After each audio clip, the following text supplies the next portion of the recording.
What's up, guys? Welcome to Unconventional Movement by Tour Tribe. My name's Will. This is episode number 1. Before I jump into these unconventional movements or unconventional movement for the day, I wanted to answer a couple questions so you guys can have an understanding kind of what to expect, where we're going, why I'm doing this, all that kind of stuff. So the first question here that I've got written on the board: why move in unconventional ways? You should probably know why you're even watching this, right? Well, hitting the gym, picking up those dumbbells, rocking out some 40-pound curls feels great, gets those biceps looking swole, right? For the most part, that's awesome, getting those biceps, curls for the girls. For the least part, we're not doing a ton for our body and our movement and being a fit human being. We're gonna cover that in a second. What we're trying to accomplish with unconventional movement is knowing that I have the capability within me to achieve anything that my body is going to require through a normal day's living, right? Can I haul 10 pieces of, my groceries in one hand and 5 in the other up 3 flights of stairs and not blow my back out either when I walk the stairs, go to put them down, or go to pick them up? Can I throw my kids in the air, twirl around, take a run with them, maybe play in the jungle gym some for an entire, I don't know how long you guys are spending at the park, but for that entire time without getting hurt? Can I go on a hike and have fun while also I pack all and everybody's lunch and my own water? Am I going to be able to do that and not worry about me getting hurt and not worry about even if I can achieve something like that? So knowing that in the gym, in a controlled environment, that I can actually complete these unconventional movements throughout, again, a controlled environment, then I know that when I step out into the rest of the world, I don't have anything to worry about and I can take on any challenge that anything throws at me with my body. So next, what we're going to talk about, sorry, I just lost a little power there. The next question that we're looking at: what is fit? I'm going to prove to you guys what this actually means in multiple ways. Fitness to us, to me, to you, even though you might not even know it, is the way that we are moving our bodies. It's not our BMI, we don't care. I don't care that you've put up 225 on your bench press, and I also don't care that you've put your leg behind your head like a pretzel. Now, all of those things have their appeal, yes. Is that on its own fitness? No. And if you haven't looked at that, I'm going to challenge you right now to actually take a look at what I mean here. What is fit? And I can tell you right now, fit is sexy. So let me prove this to you. Let's say, I don't know, you're at work, right? There are 2 different people. Let's say guy or girl, doesn't matter. Are you more attracted to the guy who sits down like this, and then gets up like this, or are you more attracted to the male that sits in his chair like this, types and studies, and stands back up? Which one do you think is more attractive? I think you can answer that on your own. The next one: which one are you more attracted to?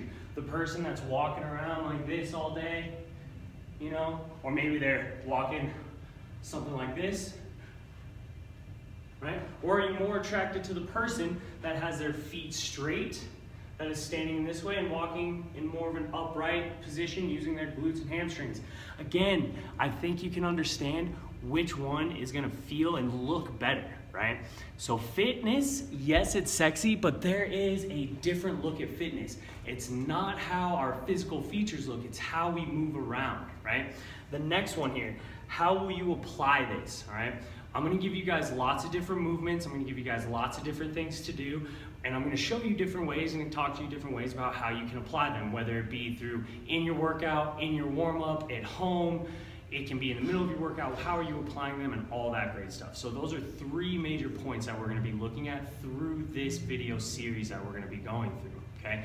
So with all that being covered, let's go over the first unconventional movement. This one, sadly, yes, it's unconventional. Hopefully, if I've done my job right, it will become foundational, right? So we're gonna go over the air squat. Why is the air squat an unconventional movement? Well, not enough of us are doing it, and not enough of us are doing it right. So this can be applied to your workout, mid-workout, warm-up, practice, however you want to do it. This is something that we need to make sure is happening. Why? Well, because I just showed you something that almost all of us are doing consistently every day, and that's sitting down, right? I just squatted into this chair. The difference between an air squat, it's all me. This is me and moving my body. This isn't a back squat, it's not a front squat, it's not an overhead squat, it's not a kettlebell squat, it's none of that. This is a air squat, me moving my body. Can I sit down into a chair and can I rise out of that? Okay, so there's a couple big things that we want to talk about here.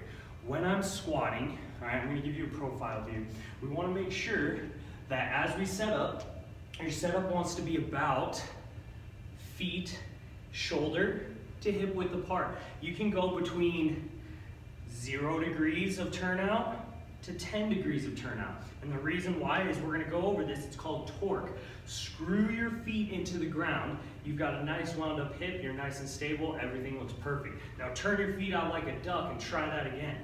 Right? It's almost impossible. Nothing's going to come from that. So between 0 and 10 degrees is where we can apply the right amount of torque. Torque will help set up the hip and everything downstream to make sure that we're in the optimal position using the correct amount of muscle groups and that we're going to move correctly. All right? So that one is non-negotiable. Okay? The other non-negotiables are our squat depth unless it hurts. Don't move into pain ever with any of these. If anything hurts, maybe go seek out a professional. You can find us. We'll help you out a little bit.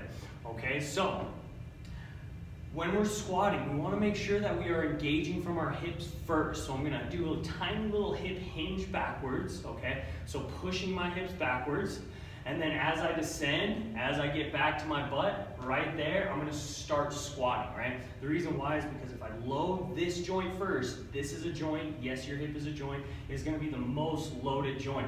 If I decide to bend my knees first, what's the first one that's going to be loaded? Your knees. That's going to be tough on your knees. That's going to cause more than just knee problems. We see a lot from the back, right?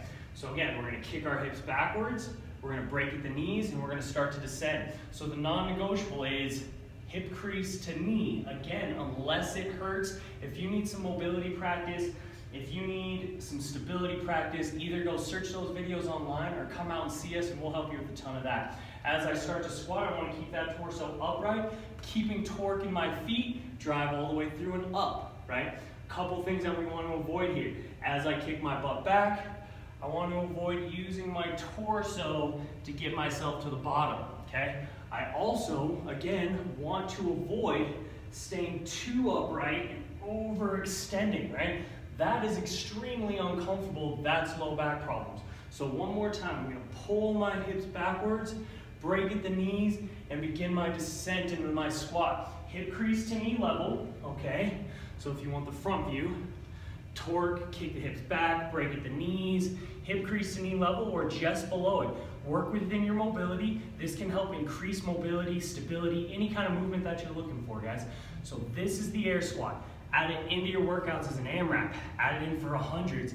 Add it in as a warm-up. Just work on coming up and down out of your squat pattern, okay? For a little bit more, for some more moves, check us out later. This has been episode 1 of Unconventional Movements. Remember, guys, in this order: move well, feel great, look fit. Symmetrical is the new sexy.